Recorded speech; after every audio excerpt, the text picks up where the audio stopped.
Kita tahu kalau pengembangan sebuah software bisa dilakukan lewat berbagai metode dan juga melewati proses yang panjang, rumit, dan membutuhkan biaya yang nggak sedikit. Seperti contohnya metode waterfall yang dimulai dari riset, requirement analysis, design, sampai juga maintenance. Dari perjalanannya yang nggak sederhana ini, muncullah jenis-jenis aplikasi berbayar atau closed source, dan juga aplikasi tidak berbayar atau yang bisa digunakan secara bebas ataupun open source. Kalau pengembangan open source itu sedemikian rumit dan panjang, hal utama apa sih yang membedakan aplikasi berbayar atau closed source dengan aplikasi yang tidak berbayar atau open source? Yuk coba kita bahas. Yang pertama, open source. Open source ini punya banyak kelebihan yang bikin dia jadi pilihan. Mulai dari source code yang bisa didapatkan secara publik, fitur-fiturnya yang oke dan cukup banget, sampai ada juga aplikasi yang punya komunitas global yang bisa bantu support ketika ada isu yang terjadi. Ada juga aplikasi yang punya panduan pengguna, bug fixing, sampai juga troubleshooting. Meskipun open source bisa jadi pilihan, tapi untuk beberapa kasus yang butuh kapabilitas lebih tinggi, aplikasi berbayar justru bisa jadi pilihan terbaik. Kenapa?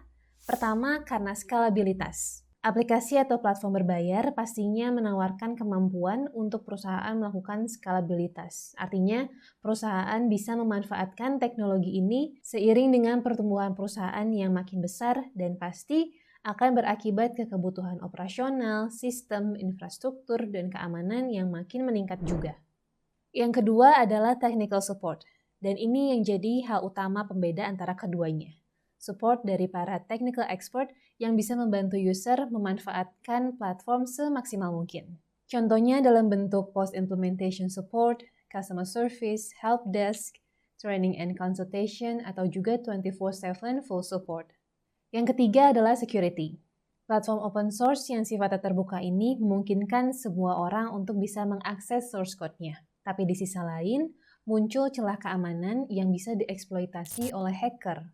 Hacker ini nantinya bisa mempelajari source code yang terbuka aksesnya ini, lalu mencari perusahaan mana kira-kira yang menggunakan platform open source ini, lalu mencari celah keamanannya dan melakukan penyerangan. Sedangkan subscription bisa jadi lebih aman dibandingkan open source, karena user bisa mendapatkan security patch dan juga periodic update secara rutin sehingga celah-celah keamanan tadi bisa dihindari.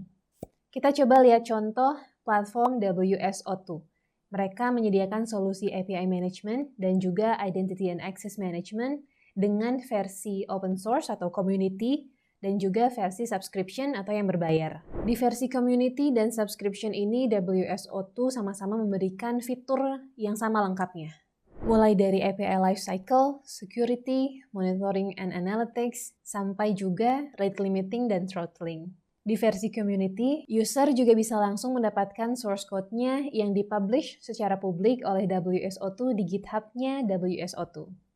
Nggak hanya itu, kalau user punya isu dan perlu wadah untuk bertanya atau diskusi, ada juga komunitas aktif WSO2 di GitHub dan Discord. Keren ya? Terus apa bedanya WSO2 open source dengan versi subscription? Yang sangat membedakan antara versi open source dengan subscription adalah pada support yang diberikan. Contoh proaktif support yang bisa didapatkan user adalah mereka bisa mendapatkan latest product begitu versi terbarunya rilis. Kalau dibandingkan dengan pengguna open source, mereka bisa mendapatkan latest product 6-7 bulan kemudian dari tanggal rilisnya. User yang sudah melakukan subscription juga bisa mendapatkan security page dan juga periodic update secara rutin sehingga celah-celah keamanan yang mungkin terjadi ketika menggunakan open source bisa dihindari. Nah, kalau reactive support, ini lebih kepada respon terhadap kebutuhan atau isu user setelah mereka menghubungi kita. Contohnya dedicated support channel dari local support dan WSO2 yang di-assign untuk user. Terus kalau user menghadapi isu, mereka bisa raise tiket sesuai dengan urgensinya dan nanti akan mendapatkan penanganan yang diperlukan. Sehingga isu yang sedang dihadapi diharapkan tidak mengganggu bisnis activity mereka. Nah, support-support ini diberikan oleh para engineer tersertifikasi dengan support 24/7. Ada juga dedicated technical account manager yang akan di-assign kepada user dan bisa membantu atau mendampingi user secara on-site ataupun online sesuai dengan agreement-nya. User juga bisa mendapatkan assistance di tahap development, migrasi, tuning, hingga best practice. Gak hanya assistance, user juga bisa konsultasi architecture review, development, operational, hingga migrasi.